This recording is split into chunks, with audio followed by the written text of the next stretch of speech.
Hello everyone, my name is Wisdom Okonkwo. Today I want to talk about what's next after school for the Nigerian students, right? I just want us to have a discussion about what comes after school, what's next. Because for most of us, one of the biggest struggles and biggest fear we have is what should I do next, right? It's not like there's a playbook or there's something like a direction of like, okay, this is what you should be doing. Because up until university or polytechnic or college of education, up until that level, people told you this is what the thing next you should be doing, right? There was always a next step, a logical next step that everyone was doing that you should be doing. Like you went to primary school, the next thing was to go to secondary school. You went to secondary school, the next thing was to take jam, apply to university. If university didn't work out, go to polytechnic. Polytechnic didn't work, go to college of education, depending on what you wanted to study, right? There was always a next step.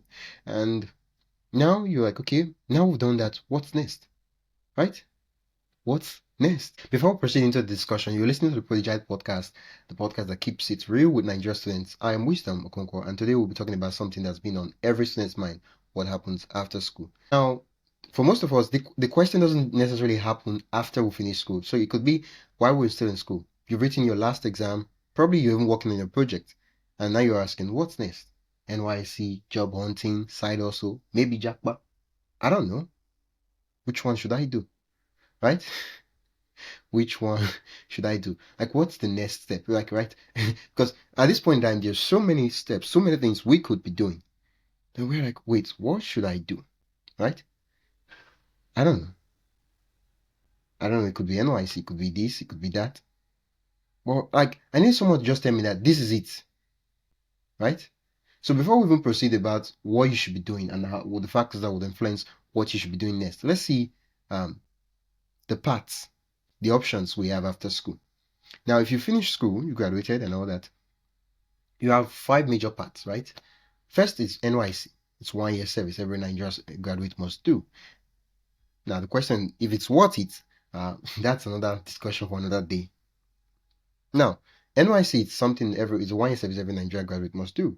Now, it doesn't mean you have to do it because I'm just saying. Wait. I'm just saying. It doesn't mean you have to do it because what will happen? Let's see. If you don't do it without an exemption letter, of course, what happens is that you basically cannot. If you have any ambition of holding a political office in the future, just scrap it, forget about it. Because then, yeah, you remember the case of this minister, Kemi Adeosun. Yeah, that's her name. Minister of Finance. She was told, yeah, stuff like that. Okay, now like, wait, but I don't want to go political office. I think I should probably just skip it. Well, the truth is that if you want to work anywhere, any good corporate organization, one of the things they will ask you is your NYC stuff. Yeah, like it's more like a requirement for them to ask of it, right? So now you're like, okay, I've graduated. It's just 1 year. It's not really a big deal. What do I do with that 1 year? I'll just serve. I'll get posted and all that, right? Now, for most of us, we don't even know where we're going to, right? For others, we already know where we're going to because we're going to influence where we're going to, and we're going to decide where we've decided where we're going to, and so we're going to go to where we decided that we're going to go to. I hope everything makes sense, right? So we're like, okay, I want to do my NYC in Lagos. I want to do it under this company. And so you just walk your NYC to Lagos and then you take your PPA to the office. There's so many things you need to do. But for most of us, we already have that. For others, we just don't know the thing next. Our own is just anywhere below face. Just keep going.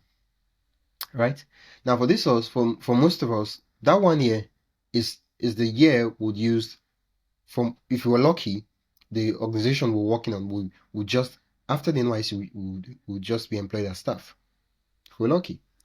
The other thing is, at the NYC is the time where we are going to start applying for jobs. NYC is also the time where we're going to start evaluating what are the skills I have, what are the things I could do next. Because NYC itself is a phase, is a brief, short phase. For most of us, if we have not yet come up with a plan of what to do next, NYC is still the time that we're going to realize, okay, this is the thing next. Now, for most of us who've not yet gotten a glimpse of what reality is, NYC is more like a shock absorber to help us, come into the regular society. I'll give an example. For most of us, you all through school, you've been fortunate enough to have parents who sponsored you in school, yeah, which is a blessing, and you got allowance, pocket money, and all that, right? Now, when you're doing NYC, for most of us, your allowance will not yet be cut off. You're still figuring out still stuff to do. You don't yet have a job. You're still standing on your own feet. No, not your own feet. You're standing on your parents' feet. Yeah, you're standing on their shoulders. And apart from that, you're still getting small away from government, federal government. Now, I know the allowance it's not the right one about, but you're getting something, right? And it could be for data or stuff like that. I don't know. You're getting something, and it's different from normal school, but it's an adjustment into reality. So for you, it dawns on you that wait, that's true. So now, so life really be. Hey, so like this is how I have to be spending money. This is how I have to be buying this and buying that. Wow, what's the next step? What's the way forward? What's the next thing I could do? That's the question you're asking, right? After NYC, the next thing is job hunting. Now, for most of us, if it depends on where you are, but if you are in NYC stage, you're probably looking for jobs now. But if you're not yet in NYC, if you're in 100, 200, 300, 400, what you want to be doing is you want to be volunteering, doing internships, and all that so you can get some work experience. Because you will need it when it comes to job hunting. Because when you start seeing minimum of 2 to 3 years experience for entry jobs, the question you start asking is, but I just graduated. Where am I supposed to get 2 to 3 years experience for entry level jobs? And how am I supposed to get experience if all the jobs will not employ me except I have 2 to 3 years experience? Where will I get that experience from, right? So if you're fortunate enough to be hearing this, if you're still in university, this is where you basically get to work with different companies, volunteer for them, and all these things. Think of it that you're building your CV. So whatever the dream job you have, you want to work, right? You want to do. You will say, okay, what are some things that I could do? Okay, I could work with this company because this company is doing this stuff in school. You could partner with them, right? You volunteer your internship. You try and go to a place where you can really say, oh, I did my internship for 6 months and this is what I worked on. This was what I did, right? Oh, I worked in this capacity in this company. Oh, I worked in this capacity in this company. It could be just during your holiday period. That's when you go to the company and you work for them, probably for free or probably they pay you, right? But over 2, 3, 4, 5 years, you can say, "Oh, I have 4 years, 5 years experience," and the manager of whatever company can text to say, "Oh, yeah, yeah, yeah, you worked with us," right? Yeah. The next thing apart from job hunting is starting a business. Now, the way everybody's making starting a business online seems really, really appealing. Oh, you have to be an entrepreneur. If you're not an entrepreneur, you're wasting your life. What are you doing with your life? And it gets me wondering that, dude, really? No, really. I'm just saying, like, everybody's making it. Oh no, everybody's making like you have to start a business. Like you have to start a business. No, entrepreneurship is not for everybody. Yeah, it's not for everybody. Now, for some persons, the vision you have, what you want to do, requires that you start a business. Yeah. For others, it's more like, okay, I haven't gotten a job. It's more of necessity. I became an entrepreneur, right? Starting a business. Where do I start a business? Where do I start from? What kind of business do I do? What can I even handle? What can I do? These are most of the things because now we are at a point where we've gone to school, we've learned all those things we've learned, and now it's time for us to work. It's time for us to give actual value to society and get paid for it. I'll probably be connected to someone in the government office and get employed, right? So the first thing is either to doing your NYC, the next thing is to hunt for a job, the other thing is to start a business, and the next step is further studies, right? So what is further studies? Further studies is okay, I did my BSc, my BNG, my BA, Bachelor of Arts. Now I want to, or my B, Bachelor of Education. Now I want to do further studies. I want to get a master's. Let me just quickly get a master's in University Hot, so that later on in the future, I don't know, let me just get a master's, so maybe to improve my employability. Yeah, I think isn't that why most people get the masters? I don't know, but I'm just guessing. And to improve my employability, or you just want to pursue knowledge or advanced knowledge or something like that, or get my PhD or stuff like that. The thing is this: for most of us, you just come out of school, you're still trying to stand on your 2 feet. Now, getting a master's degree, that itself, it's not easy. Now, if you can afford that, great. If you can't, well, I think at that point in time, you should take a job or start a business. Now, the other thing is traveling abroad, jackpot plans. Now, at some point, there are a lot of opportunities. There are a lot of opportunities to travel abroad. Opportunities through scholarship to study full scholarship, masters, PhD. There's so many opportunities out there. The question is if you qualify for it, right? There's so many opportunities that are based on merit. So many, so many persons are going. So the question is, do you qualify for it, right? Do you have the necessary requirements, whatever the requirements might be, to apply and be accepted for a master's or PhD abroad? Now, while it might look like these are different paths or these are different things that we could possibly be doing, they're not different. The reason being, while you're doing your NYC, you can apply for a job. You're even working in a company and you have a job. While you're doing that job, you can be learning a particular skill online. Something, I don't know what the skill might be. Or you maybe why before you even invest, you've learned a skill before, and now you're advancing the skill and thinking of how to turn that skill into a business. Or maybe you want to start a particular kind of business, right? And you're like, okay, if I'm going to start this kind of business, I need more like an apprentice, a deep dive into what the business entails.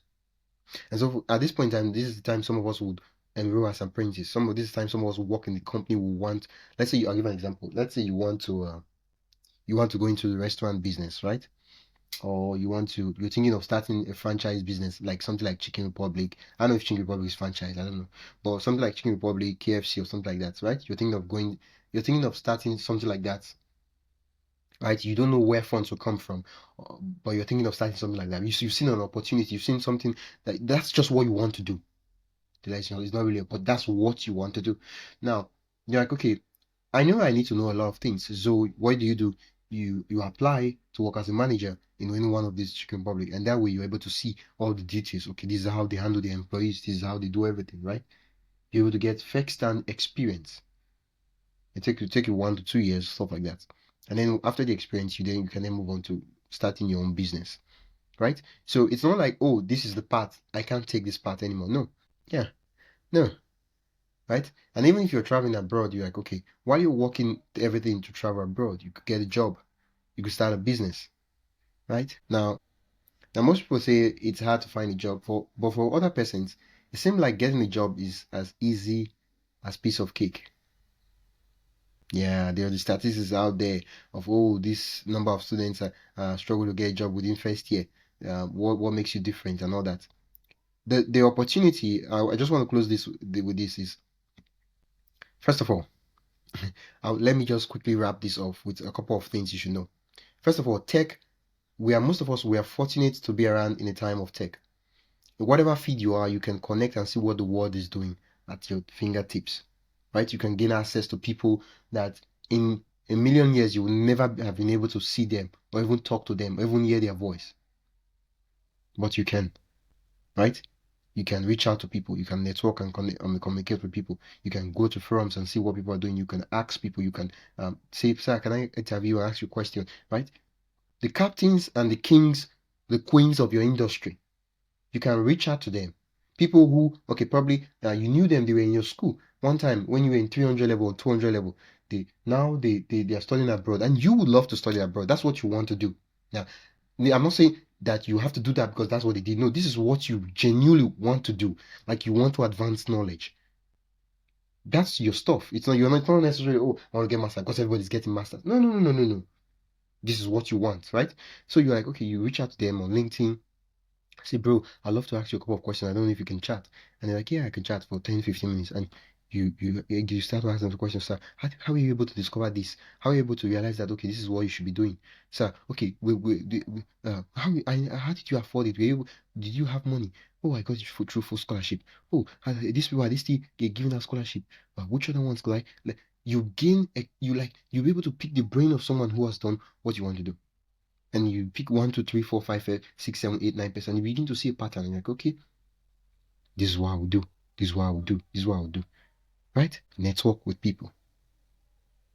Reach out to people, ask them. A lot of persons will tell you no, they don't have time. And the truth is that a lot of persons are busy. Because yeah, a lot of persons are busy.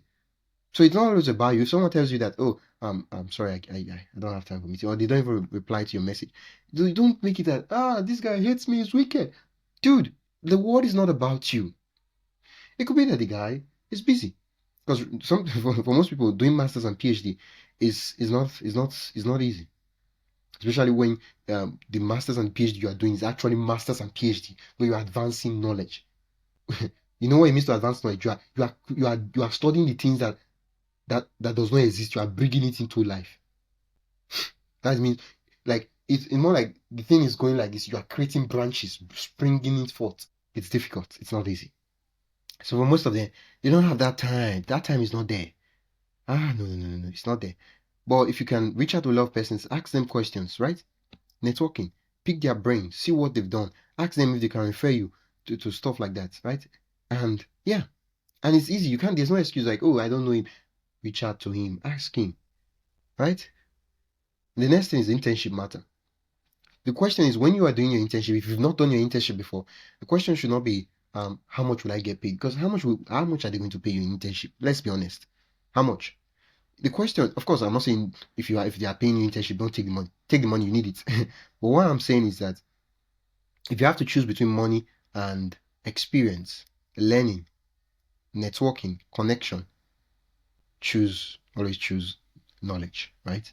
I'll give an example. Let's say you work in a place where let's say I'll give an example. Let's say you're an engineering student. You work in a place where they are designing, fabricating, using softwares to simulate and do stuff, right?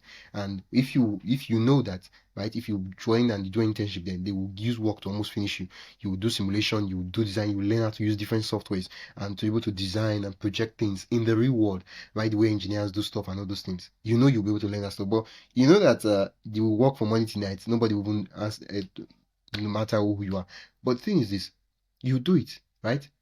Because then you'll be able to use some industry standard softwares you gain access to. You'll be able to ask them questions. You'll be able to see things, a glimpse of what the real world looks like, right? But if you have to pay the money, you use it, but you don't have anything to fall back on, nothing to help your future. Yeah, you just use it to survive and all that. Yeah, so that should be the thing when it comes to deciding. The other thing I should talk about is that the internet is a really good tool, a really really good tool. Now, what do you mean by really good tool? You can use it to learn as much things you want to learn. You can use it to work tech jobs. Now, why am I saying work tech jobs? Not just tech jobs, but remote jobs. You can use it to start business online. You can use it to offer services online. The reason why I'm saying remote jobs offer service online and stuff like that. I'll give an example. Let's say you were working as, let's say something really low, nothing really special, nothing really high, right? Let's say you're working as an assistant. Now, not just a virtual assistant, let's be clear, right? Depending on the kind of course you study, right? What you can do is you can be an assistant to someone relevant to the industry. Like, dude, what do you mean? If you studied, let's say HR, right? You can be an HR assistant to someone, right? Online, and you'll be doing it virtually. Yeah, of course. And you're able to gain a lot of experience, you're able to pick their brain, you gain access to some industry experts, and you get paid. Now, let's assume that they pay you $300. $300 is like chicken change. Like, if you have been paid $300 over like in US or stuff like that in a month, that's like, dude, man,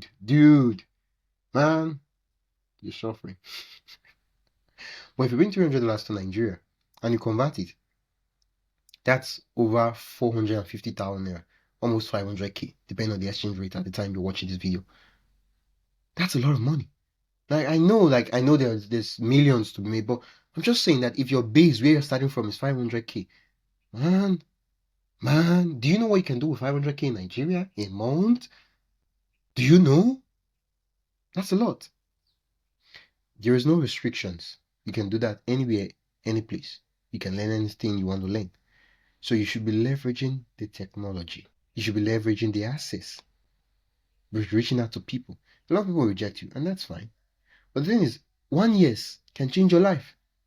Yeah, you don't need, it's not, you like, you reach out to 100 persons, the 100 persons said no. It's not 100 no you need. How do I explain this to you?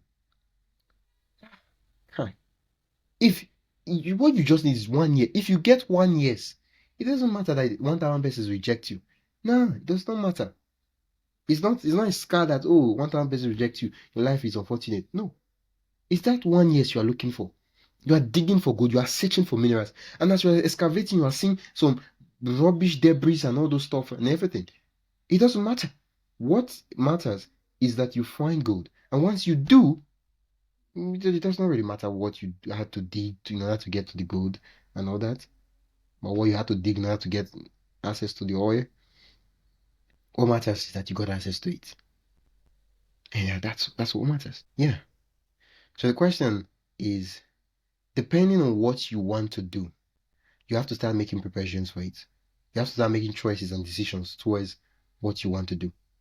You have to start reaching out to alumni and asking them, seeing again, getting a glimpse of things that are happening. One thing you will not realize is that if you start reaching out to alumni and looking out for, oh, these are people studying university, these are things, right? Some of them are really, many of them are doing well, right? I know there's people try to paint picture that, oh, you're suffering, the world is hard. Is people are any good.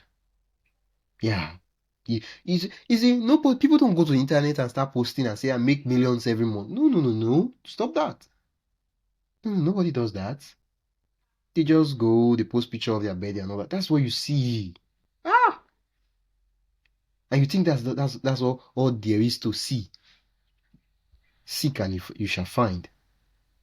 If you're not seeking, you'll not find. Okay, that's that for it. If you have any questions, if you have any suggestions, anything you're making, let me know in the comment section.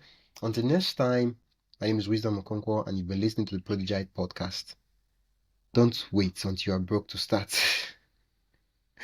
Now, here's my final advice to you. Don't wait until after school to figure out your next move. Whether it's getting a job, starting a business, or relocating, start making moves while you're still in school. And most importantly, have a plan. No one is coming to save you. You have to take charge of your future. That's it for today's episode. If you found this helpful, share it with a friend and follow the Prodigite podcast for more real talk on student life in Nigeria. See you next time.